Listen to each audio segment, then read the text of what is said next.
Une silhouette solitaire se déplaçait dans les couloirs sombres, ses pas feutrés par le sol en pierre épais. Chaque pas résonnait doucement, comme un murmure dans la nuit, ajoutant une note de mystère à l'atmosphère déjà lourde de secrets.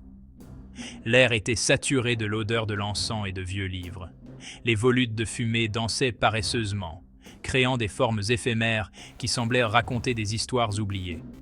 Les étagères, chargées de volumes anciens, semblaient surveiller la scène avec une gravité silencieuse. Il atteignit une lourde porte en bois, sa surface marquée par des années d'histoire. Chaque entaille et chaque éraflure racontait une histoire de passage, de secrets échangés et de mystères non résolus. Un coup, sec et précis, résonna dans le couloir silencieux. Le son semblait s'étirer, se répercutant contre les murs de pierre comme un écho du passé. La porte s'ouvrit en grinçant, révélant un bureau faiblement éclairé. La lumière vacillante des bougies projetait des ombres dansantes sur les murs, ajoutant une dimension presque surnaturelle à la scène. Des papiers étaient éparpillés sur un imposant bureau en chêne, éclairé par une bougie vacillante. Les documents semblaient avoir été consultés récemment, comme si quelqu'un cherchait désespérément une information cruciale. La silhouette entra, son visage dissimulé par les ombres. Il avançait avec une détermination silencieuse, chaque mouvement calculé et précis. Il dégageait un air d'urgence, ses yeux scrutant la pièce. Son regard intense semblait chercher quelque chose ou quelqu'un, une mission à accomplir ou un message à délivrer. Vous avez reçu le message? La question était posée avec une gravité qui laissait entendre l'importance vitale de la réponse. La silhouette acquiesça d'un hochement de tête, sa main se glissant à l'intérieur de sa cape. Le mouvement était lent et délibéré, comme pour souligner l'importance de ce qu'il allait révéler. Il en sortit une petite enveloppe scellée. Le papier était épais et de qualité, indiquant que le contenu était précieux et confidentiel. Le sceau de cire portait un insigne, un crâne ailé, ses orbites vides semblant les fixer du regard. Ce symbole mystérieux ajoutait une couche supplémentaire de mystère, laissant présager des révélations à venir. Le vieillard prit la lettre, ses doigts ridés et tremblant légèrement. Il savait que ce message allait bouleverser sa vie et celle de ceux qui l'entouraient. Il brisa le sceau avec un soupir et en parcourut le contenu. Chaque mot semblait peser une tonne et son cœur s'alourdissait à mesure qu'il lisait. Un froncement de sourcils se dessina sur son visage. Les nouvelles étaient pires qu'il ne l'avait imaginé. La gouvernante, alertée par le remue-ménage, se précipita dans le bureau. Elle n'avait jamais vu son maître dans un tel état. Elle eut un halètement à la vue de la silhouette encapuchonnée. Qui était cet étranger et pourquoi était-il ici à une heure si tardive? Préparez le carriage. Nous devons partir immédiatement. Ordonna le vieillard, sa voix ferme malgré son inquiétude évidente. Il savait que chaque seconde comptait. Nous partons pour l'académie dans l'heure. Il n'y a pas de temps à perdre.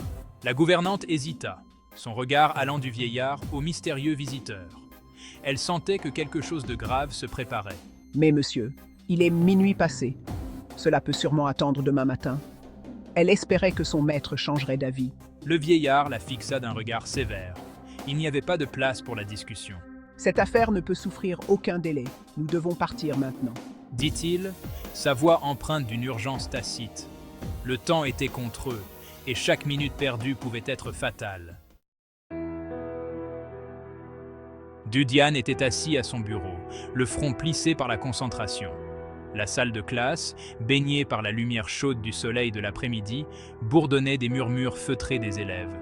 C'était son premier cours d'histoire à l'académie, et le vieillard à la barbe blanche, au devant de la salle, captivait l'attention de tous les élèves. Le vieillard parlait d'une époque antérieure au désastre, une époque où le monde était bien différent. Il parlait de villes imposantes, de machines capables de voler, d'un monde baigné de lumière. Sa voix, bien que fragile, laissait transparaître une pointe d'émerveillement lorsqu'il décrivait ces merveilles du passé. Puis vinrent les désastres, poursuivit le vieillard, sa voix se réduisant à un murmure. Les souvenirs de ces jours sombres étaient engravés dans son esprit. Chaque mot qu'il prononçait portait le poids de la souffrance et de la perte.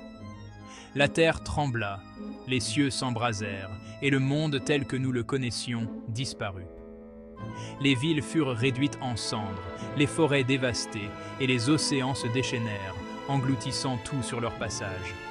C'était une époque de chaos et de désespoir.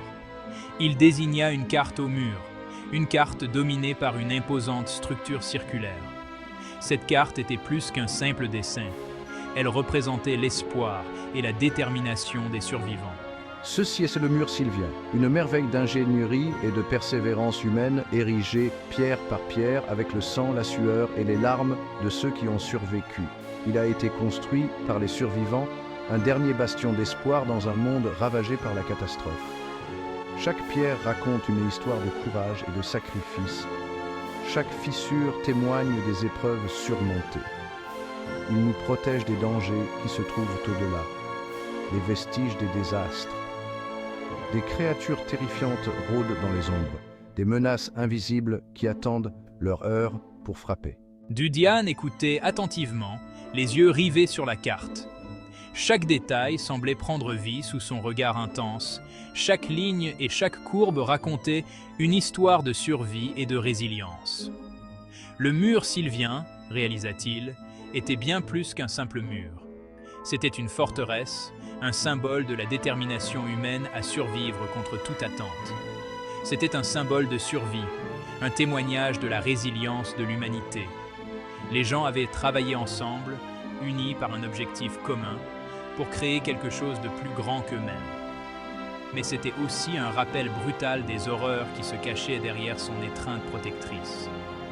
Un monde de ténèbres et de dangers, toujours présent, toujours menaçant, attendant le moment de frapper à nouveau. Le vieillard termina son cours et une vague de questions fusèrent de la part des élèves. Dudian, l'esprit en ébullition de curiosité, leva la main. Maître Elvin, qu'est-ce qui a provoqué les désastres? Maître Elvin, les yeux pétillants d'une pointe de tristesse, sourit doucement.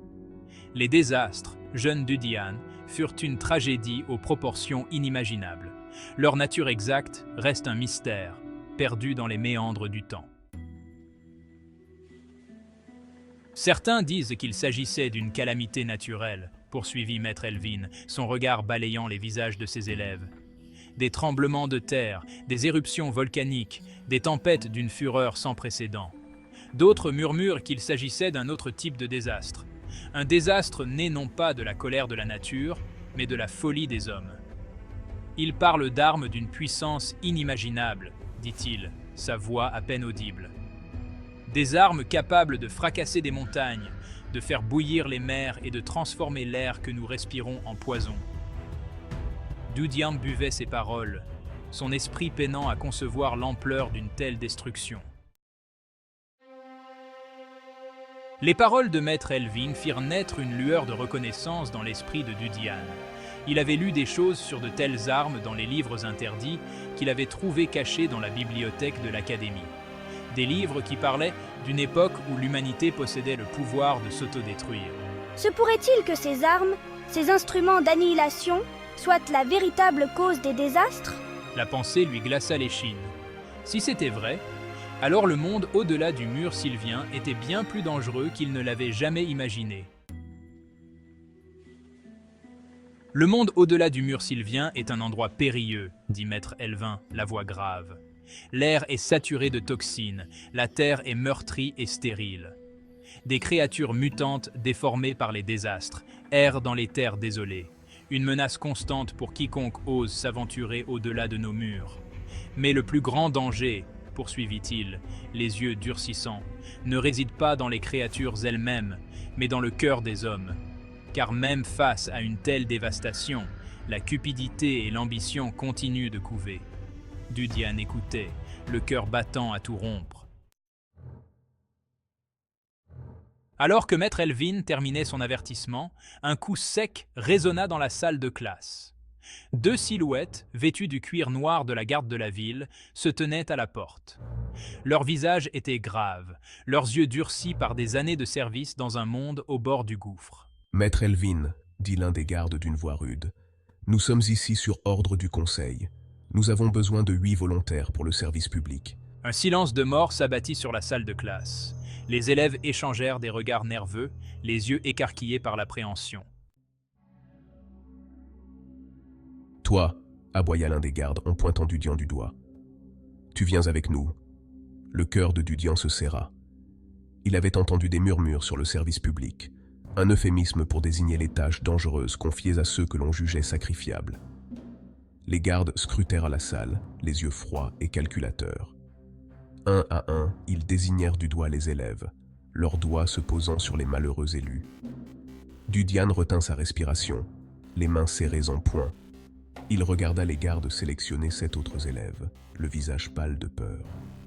Puis, leurs yeux se posèrent sur lui.